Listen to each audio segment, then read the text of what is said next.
Salut tout le monde, je m'appelle Céline. Je suis sûre que vous trouverez cette histoire difficile à croire. Si je l'entendais, je ne la croirais probablement pas non plus. Mais je sais que c'est vrai parce que ça m'est vraiment arrivé. Ma mère a eu une grossesse difficile quand elle était enceinte de moi. Elle a dû rester au lit pendant 7 mois à cause du risque de fausse couche. Elle a donc refusé d'avoir un autre enfant alors que mon père en voulait un. Après ma naissance, ils ont passé tout leur temps et leur énergie à s'occuper de moi. Ils ont organisé leur vie autour de moi. Je ne m'en plains pas, j'ai eu une enfance et une adolescence géniales, mais j'aimerais qu'ils aient aussi d'autres centres d'intérêt. Il y a 2 ans et demi, j'ai déménagé dans une autre ville pour aller à l'université. Après mon départ, il y a eu un énorme vide dans la vie de mes parents.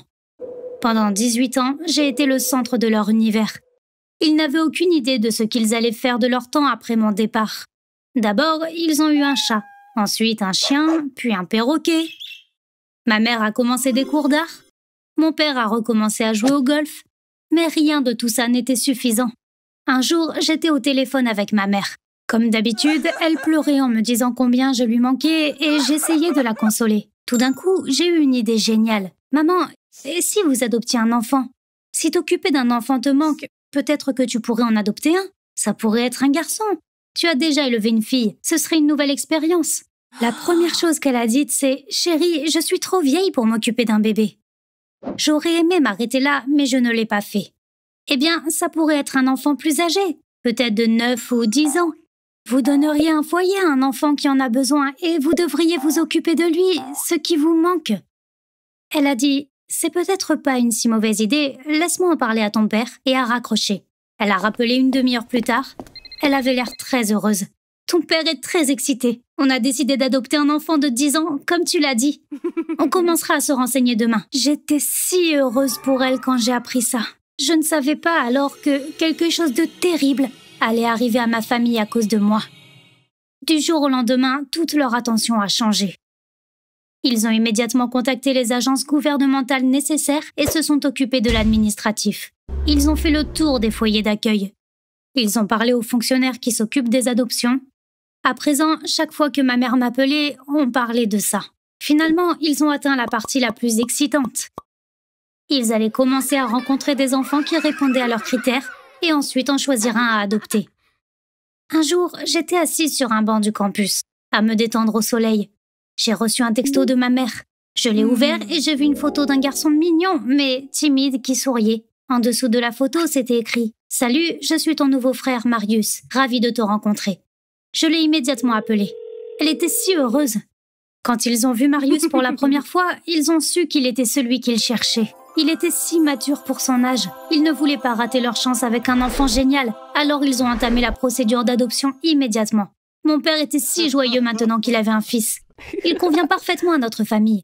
On lui donnera tout notre amour, a-t-il dit, et je me suis mise à pleurer. Je me suis sentie si émue parce que je suis très proche de mes parents et que ça me manquait de les voir si heureux. J'ai rencontré Marius par FaceTime. Il avait vraiment l'air d'être un bon garçon. J'allais leur rendre visite après avoir fini mes examens. Je voulais apporter un cadeau à Marius. Je lui ai posé un tas de questions pour savoir ce qu'il aimait, mais il n'était pas très bavard. J'avais l'impression de le mettre mal à l'aise. Peut-être qu'il n'aimait pas parler de lui. J'ai fini par acheter un jeu que je pensais que n'importe quel enfant aimerait. Je l'ai rencontré 1 mois plus tard. Mais j'ai été très déçue après avoir passé du temps avec lui. Il était très arrogant, un truc que je déteste vraiment. Ce que mes parents considéraient comme un comportement mature m'énervait tellement. Je me suis dit, peut-être qu'il changera en grandissant. Le lendemain matin, il s'est passé une chose bizarre. J'étais dans la chambre d'amis parce que mes parents avaient donné ma chambre à Marius. Cette chambre avait sa propre salle de bain. J'ai pris une douche le matin. J'allais me brosser les dents, mais j'ai réalisé que j'avais laissé ma brosse à dents dans mon sac. J'ai ouvert la porte de la salle de bain et je suis tombée sur Marius juste devant. Heureusement, je portais un peignoir de bain. Il était très nerveux et a bégayé, essayant de dire quelque chose. Que faisait-il dans ma chambre devant la porte de la salle de bain? J'étais sur le point de lui demander, mais il s'est enfui avant que je ne puisse parler. Je n'ai rien dit à mes parents parce que je ne voulais pas les contrarier, mais j'étais méfiante. Après le petit déjeuner, ma mère et moi étions assises dans le jardin. « Est-ce que Marius a une famille ?» ai-je demandé. Elle a baissé sa voix. « Il n'a personne. En fait, il était sans abri. Il y a 2 mois, la police l'a trouvé et l'a placé dans un foyer d'accueil. » Les fonctionnaires ne savent rien de son passé. On n'a pas demandé pour ne pas le peiner. J'étais surprise. Maman, ça n'a pas de sens. Comment ça, ils ne savent rien? Et si c'était un fugueur et qu'il mentait en disant qu'il n'avait pas de parents? Pendant ce temps, mon père plantait de nouvelles fleurs dans le jardin et Marius l'aidait. Ma mère m'a dit « Céline, regarde comme il est innocent. Tu crois qu'il mentirait? Qui sait ce qu'il a vécu? Notre rôle maintenant, c'est d'essayer de guérir ses blessures émotionnelles. » J'ai continué à observer Marius les jours suivants. Quelque chose semblait anormal, mais je n'arrivais pas à mettre le doigt dessus. D'un autre côté, mes parents étaient si heureux. J'ai donc pensé qu'il valait mieux garder mes pensées pour moi. De toute façon, que pouvais-je dire? J'avais juste un mauvais pressentiment, c'est tout. J'étais encore gênée par tout ça après être retournée à l'école. Finalement, j'ai décidé d'appeler l'agence d'adoption. Il ne servait à rien de mentir. J'ai expliqué la situation à la femme au téléphone et lui ai demandé de garder ça pour elle. Elle a compris où je voulais en venir. C'est vrai, nous ne savons rien du passé de Marius.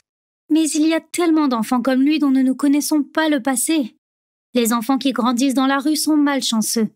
Certains ne peuvent pas s'exprimer et certains pensent que ce qu'ils ont vécu est normal et ne vaut pas la peine d'en parler.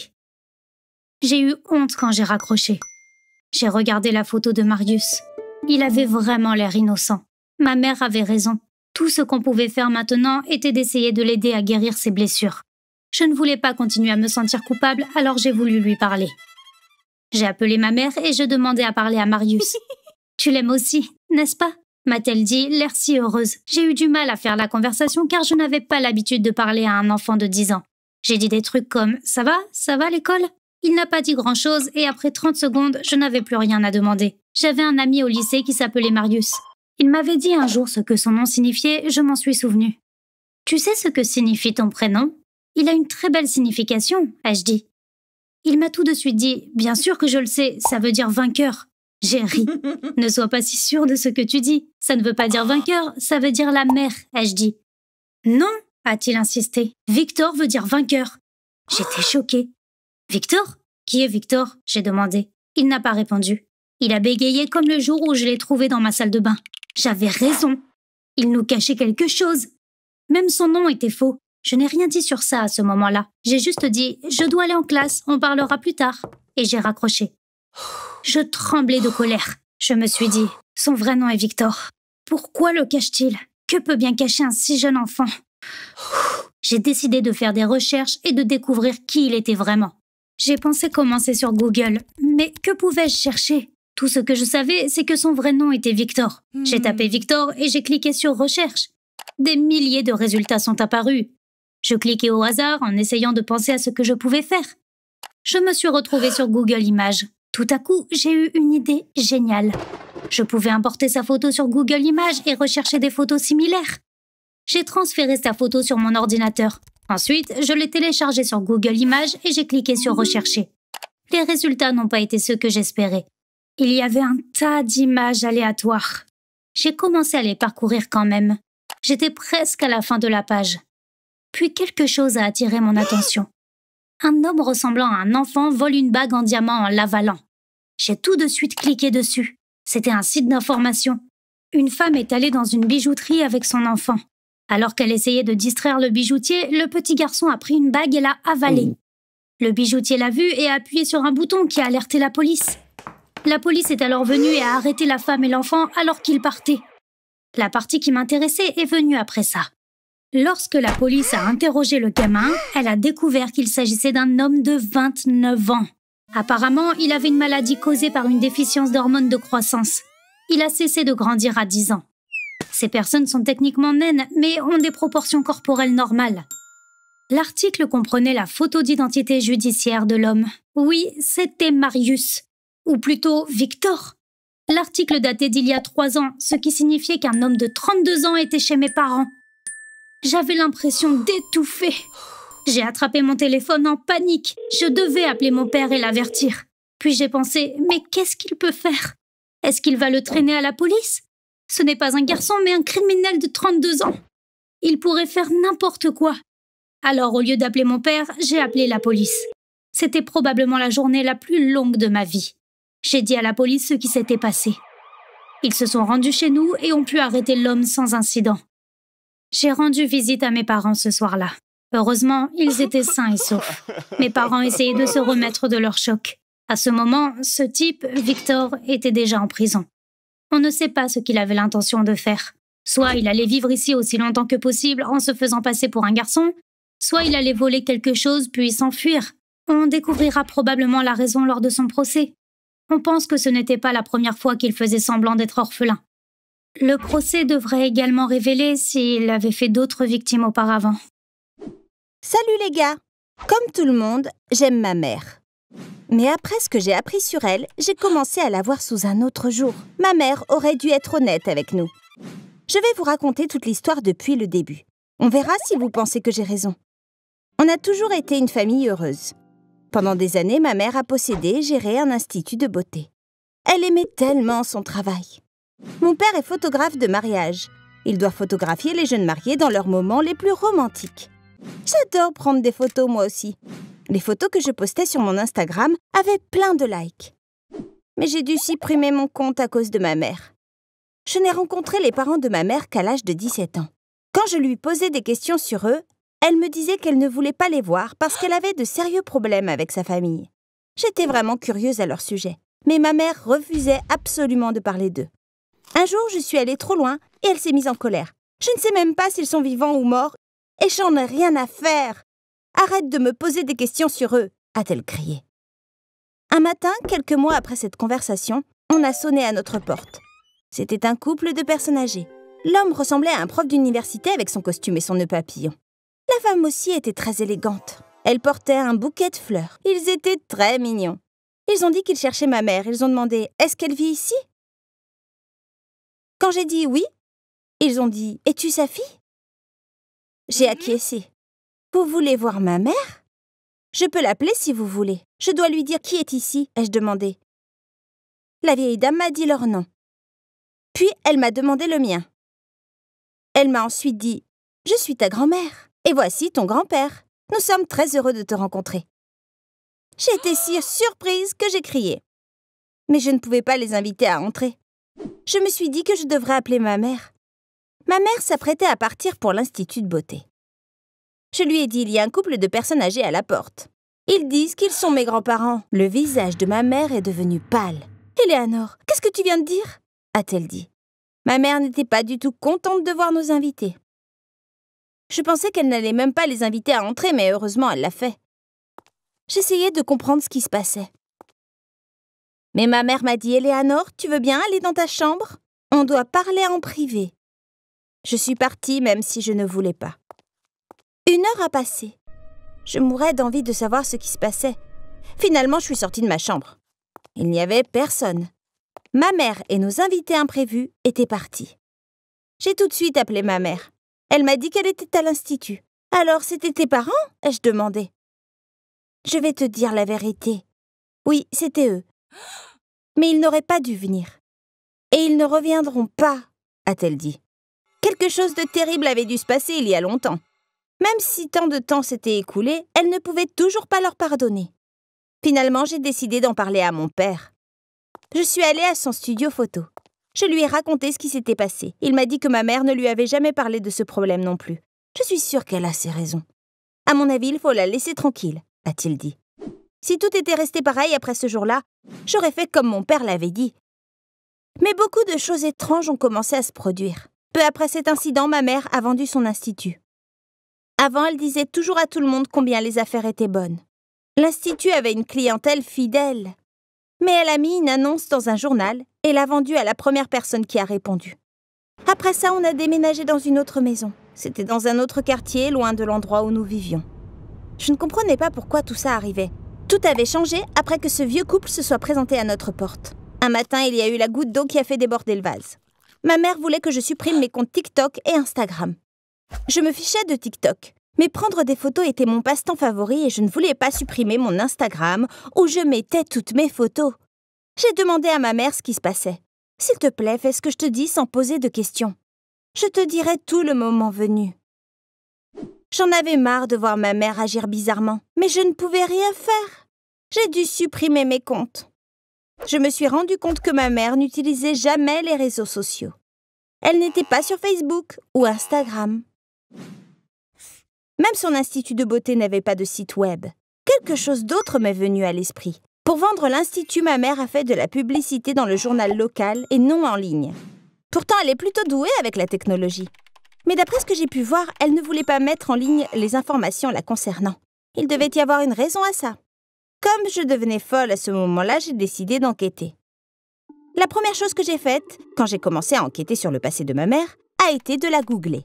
Mais quand je l'ai fait, je n'ai trouvé que les personnes portant le même nom qu'elle. J'ai passé des heures à cliquer sur eux, un par un. C'étaient tous des gens différents. Le fait de ne rien trouver en ligne sur ma mère m'a rendue encore plus curieuse. Elle avait été très prudente pendant des années. Je savais maintenant que ma mère me cachait quelque chose. Je ne le savais pas à l'époque, mais j'allais tout faire pour le découvrir. J'ai décidé de travailler comme un détective.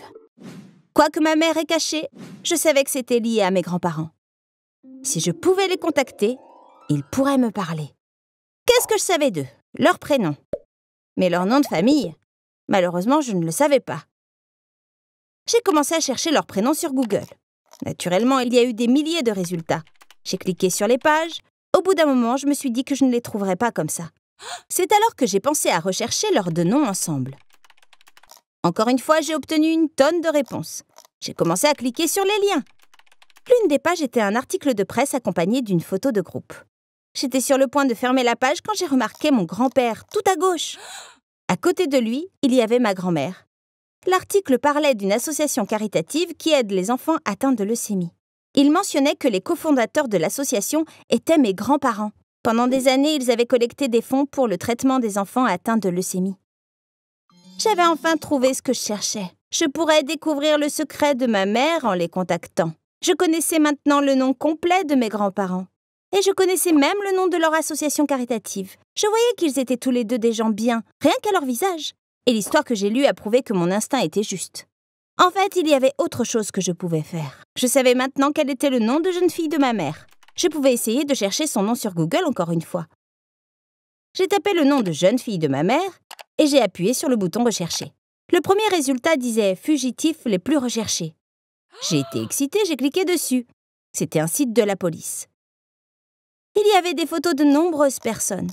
Si vous connaissez ou avez vu l'une de ces personnes, ne leur dites rien ni à personne d'autre. Pour votre propre sécurité, appelez la police tout de suite, disait le site. Ma mère était-elle une criminelle, recherchée par la police? Je ne pense pas. Mais j'ai quand même commencé à faire défiler la page et à regarder. En regardant les photos, je me suis arrêtée. La femme sur une photo ressemblait tellement à ma mère. Mais elle était très jeune. Ses cheveux étaient roux et courts. Ma mère a les cheveux longs et de leur couleur naturelle, le brun. Et surtout, la femme sur la photo avait les yeux marrons. Les yeux de ma mère sont bleus. J'ai regardé la photo encore plus attentivement. Si cette femme n'était pas ma mère, elle devait être sa sœur. Parce qu'elle ressemblait exactement à ma mère. J'ai vu que je pouvais cliquer sur la photo. Quand je l'ai fait, ça m'a emmenée sur une page montrant quel était le crime de cette personne. Elle était recherchée pour vol. En lisant le reste de la page, j'ai crié « J'y crois pas !»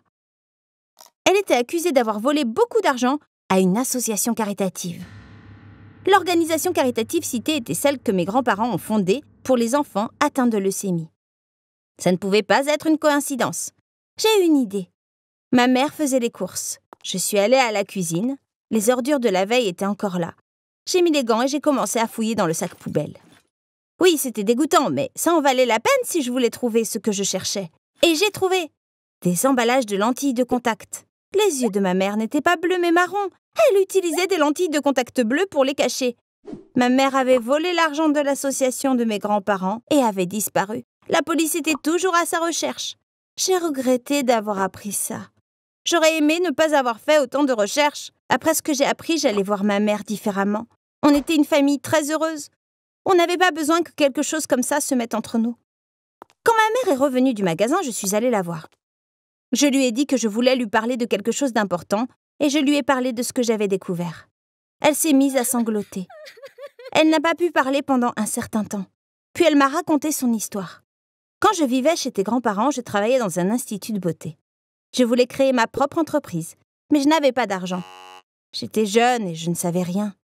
Un soir, mes parents avaient organisé une grande collecte de fonds. Ils allaient mettre tout l'argent donné à la banque le lendemain matin.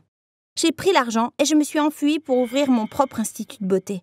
J'avais prévu que quand je commencerais à gagner mon propre argent, je donnerais 2 fois le montant que j'avais volé à l'association. Je pensais que tes grands-parents ne me dénonceraient pas à la police. Mais ils n'ont pas pu expliquer aux familles des enfants malades pourquoi l'argent avait disparu. C'est pourquoi ils ont dû aller à la police. J'étais vraiment en colère contre eux. Je n'ai jamais repris contact avec eux. J'ai épousé ton père et j'ai commencé une nouvelle vie. J'ai changé de look parce que je savais que la police me cherchait et j'ai utilisé des lentilles depuis lors. Une dame âgée qui a récemment emménagé dans l'immeuble connaissait l'histoire et m'a reconnue. Elle a appelé tes grands-parents et leur a dit où j'habitais. Ils voulaient me voir quand ils l'ont appris. Mais malheureusement, je ne les ai pas bien traités. J'avais encore tellement honte. Éléanor, je ne suis pas une mauvaise personne. Je regrette vraiment ce que j'ai fait. J'ai vendu l'institut de beauté et j'ai donné tout l'argent à l'association caritative de tes grands-parents. J'ai commencé à pleurer quand ma mère me disait tout ça. C'était son plus grand secret. Elle en avait tellement honte. Malheureusement, maintenant, je connaissais aussi ce secret. Sa honte s'était naturellement aggravée. 1 mois plus tard, mes grands-parents sont revenus.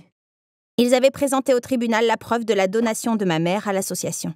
Le juge a dit qu'il devait y avoir une audience finale et que ma mère s'en sortirait probablement avec une petite amende.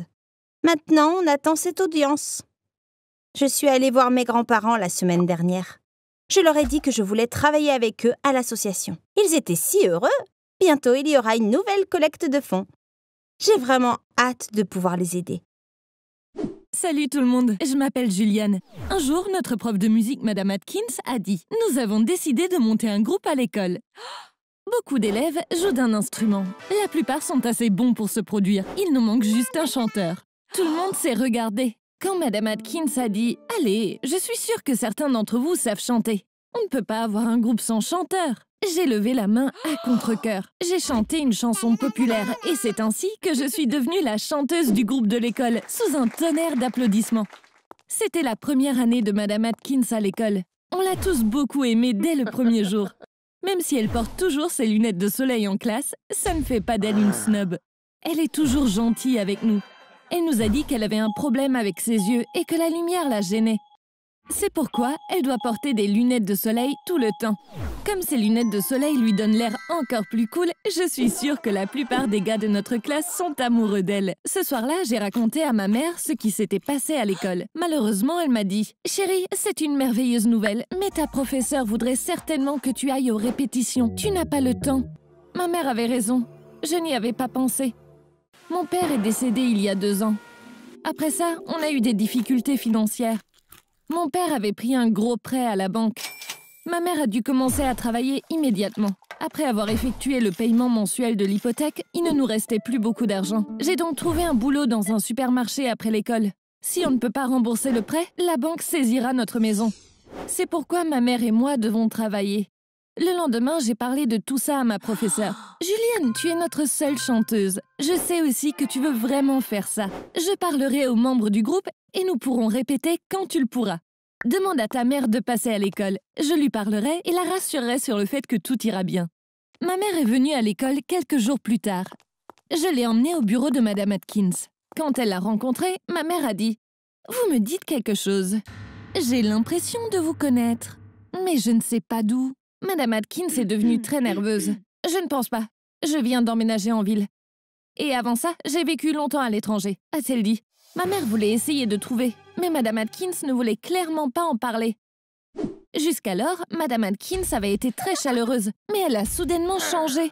Elle semblait vouloir se débarrasser de ma mère au plus vite. Quelques minutes plus tard, elle s'est levée pour partir en disant « J'ai cours ».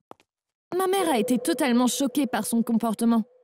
Pourquoi a-t-elle paniqué comme ça quand je lui ai dit qu'elle me semblait familière? Je suis sûre qu'elle cache quelque chose. C'est évident, vu qu'elle porte ses lunettes de soleil à l'intérieur, a-t-elle dit. Je lui ai dit qu'elle avait un problème aux yeux, mais elle n'y a pas cru.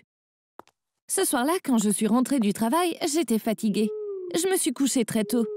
Au milieu de la nuit, ma mère m'a réveillée. Elle m'a dit « Juliane, j'ai trouvé comment je connais ta prof. » J'ai dit « Maman, ça ne pouvait pas attendre demain. » Et elle a dit « Je vais te donner un nom. Je veux que tu le cherches en ligne. » Ma mère est vraiment nulle avec la technologie. Elle ne sait même pas utiliser un smartphone. J'ai allumé mon ordinateur portable et j'ai ouvert Google. Elle m'a donné le nom d'un vieux chanteur très célèbre que j'écoute parfois. « Maman, qu'est-ce que cet homme a à voir avec Madame Atkins ?» lui ai-je demandé, mais elle n'a pas répondu. Comme il est super célèbre, Google a eu des milliers de résultats. Ma mère m'a dit « Montre-moi une photo de lui ». Je suis allée sur Google Images et j'ai cliqué sur une image. « Regarde ça, il a une grosse tête, mais ses oreilles sont minuscules. Tout comme ta prof, a-t-elle dit. J'ai éclaté de rire. Maman, j'y crois pas. Ils ont tous les deux des petites oreilles. Qu'est-ce qu'il y a de mal à ça, lui ai-je demandé. Ma mère a commencé à m'expliquer, comme si elle était une détective. Il y a environ 20 ans, il y a eu un énorme scandale impliquant ce chanteur. Il a couché avec une femme alors qu'il était marié. Ils ne se sont plus jamais revus. Un jour, la femme s'est présentée chez lui avec une fille de 5 ans et lui a dit « C'est ta fille ». L'homme l'a accusé de mentir et lui a dit de partir. Dans les émissions de télé, il comparait toujours les oreilles du chanteur et de la petite fille et disait « On ne voit pas souvent des oreilles aussi petites. C'est bien sa fille. » J'avais tellement sommeil. Maman, c'est vraiment intéressant, mais même si Madame Atkins et sa fille, ce ne sont pas nos affaires. Je retourne me coucher, mais elle m'a dit « Non, en fait, ça nous regarde. On peut payer toute notre hypothèque grâce à ça. » Puis elle a continué. La mère de la fille a poursuivi l'homme en justice. Le test ADN a prouvé qu'il était son père. Le type ne l'a toujours pas accepté. Il n'a jamais voulu la voir. Mais dans les années qui ont suivi, il lui est arrivé beaucoup de malheurs. Sa femme est même morte dans un accident de voiture. Comme il était religieux, il s'est dit « Dieu doit me punir ». Il voulait retrouver sa fille et s'excuser auprès d'elle. Il l'a cherchée, mais n'a trouvé ni elle ni sa mère. Il a dit « Je donnerai une grosse récompense à tous ceux qui me diront où elles sont. Je suis sûre que c'est aussi sur Internet. » J'ai googlé le nom du gars à nouveau, cette fois en ajoutant le mot « récompense ». Il y avait vraiment beaucoup d'articles. Il avait promis 1 million de dollars à tous ceux qui l'aideraient à retrouver sa fille. Mais récemment, comme il perdait tout espoir, il avait augmenté à 10 millions de dollars. Quand ma mère a entendu le montant, elle a crié. Quand elle s'est calmée, elle a dit « Juliane, il y a autre chose de très important. » Les médias ont dit que la petite fille avait une caractéristique génétique rare. Ses yeux étaient de différentes couleurs. L'un était bleu et l'autre marron. Maintenant, tu comprends pourquoi Madame Atkins porte toujours des lunettes de soleil? Elle cache ses yeux pour éviter d'être reconnue. L'instinct de détective de ma mère a fonctionné et finalement, elle m'a convaincue aussi. Madame Atkins pourrait vraiment être la fille disparue du chanteur. Mais je ne voulais pas lui rendre les choses difficiles. Maman, s'il te plaît, si elle veut fuir son père, laissons-la tranquille. Je suis sûre qu'elle a ses raisons pour agir ainsi. Ai-je dit, ma mère ne voulait pas m'écouter. Juliane, voyons, je ferai tout pour 10 millions de dollars. Mais je veux être sûre que c'est vraiment elle avant de contacter son père. J'ai besoin de voir qu'elle a des yeux de couleurs différentes. Après ça, nous serons riches. J'ai demandé « Comment tu comptes t'y prendre ?» Et elle a dit « C'est simple, je viens à l'école demain pour regarder ses yeux. » Puis ma mère est allée dans sa chambre. J'ai commencé à pleurer. Peu importe combien j'ai protesté, il était clair qu'elle allait le faire. Tout ça allait certainement faire du mal à ma prof. J'étais tellement inquiète. Le lendemain à l'école, je déambulais, vraiment troublée. Puis j'ai reçu un texto de ma mère. Elle était sur le point d'arriver à l'école. Quelques minutes plus tard, elle était là. Alors qu'on allait au bureau de Madame Atkins, mes jambes tremblaient d'angoisse. Quand Madame Atkins nous a vus, elle a souri. « Quelle belle surprise !»« Bienvenue », a-t-elle dit. Contrairement à moi, ma mère était très calme. Madame Atkins, après notre rencontre, j'ai réfléchi à tout ça. Juliane adore chanter. C'est une grande opportunité pour elle d'être la chanteuse du groupe de l'école. Je suis venue pour vous remercier, a-t-elle dit. Bien sûr, elle mentait. Juste au moment où Madame Atkins disait « Ça me fait tellement plaisir ». Ma mère a soudainement pris ses lunettes de soleil et les a enlevées. Ma professeure regardait ma mère choquée. Le visage de ma mère trahissait son immense déception, car les 2 yeux de Madame Atkins étaient marrons. Si elle était vraiment la fille du chanteur, l'un de ses yeux devrait être bleu et l'autre marron. Ma mère était embarrassée. Elle ne savait pas quoi dire. Je voulais juste voir vos yeux, a-t-elle dit avant de rendre les lunettes de soleil. Madame Atkins les a remises. Je vous les aurais montrées si vous aviez demandé, a-t-elle dit. Ce que ma mère avait fait était évidemment très bizarre. À ce moment-là, aucune de nous ne savait quoi dire ou comment réagir. Ma mère a juste dit « Je suis désolée » et a rapidement quitté la pièce. Après le départ de ma mère, Madame Atkins a éclaté de rire. Le rire est contagieux, alors j'ai commencé à rire aussi. Pendant un moment, on a juste ri. Elle n'arrêtait pas de dire « Je voulais juste voir vos yeux », imitant ma mère et continuant à rire.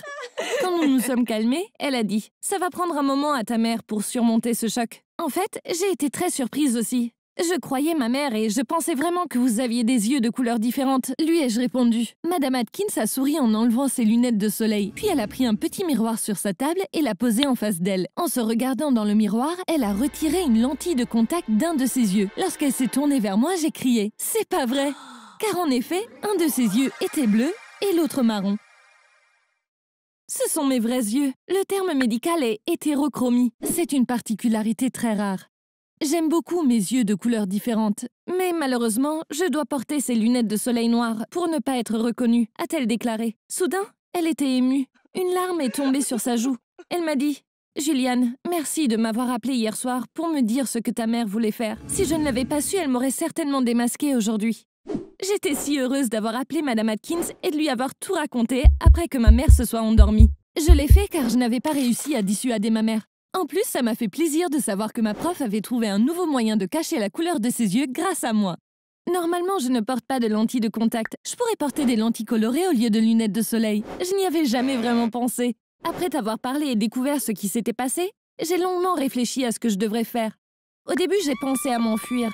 Je pourrais disparaître à nouveau, comme je le fais depuis des années. Mais ensuite, j'ai eu cette idée de lentilles. Ce matin, je suis allée acheter des lentilles brunes et j'en ai mis une sur mon œil bleu. Quand ta mère a vu que mes deux yeux étaient de la même couleur, elle a réalisé qu'elle s'était trompée et m'a laissée tranquille. Et tout s'est passé comme je l'avais prévu. Il y avait autre chose que je mourais d'envie de savoir. Pourquoi fuyez-vous votre père? Il vous aime tellement qu'il est prêt à donner 10 millions de dollars pour vous retrouver. Et je dis, et les yeux de ma prof se sont gonflés. Je crois qu'il ne m'aime pas du tout. Je pense qu'il a juste peur que Dieu le punisse et qu'il veut seulement me trouver pour expier ses péchés. On s'habitue à tout. Je suis habituée à ne pas avoir de père. Je n'ai plus besoin de lui. Après l'école, je suis allée travailler comme d'habitude. Ce soir-là, quand je suis rentrée à la maison, ma mère faisait la vaisselle.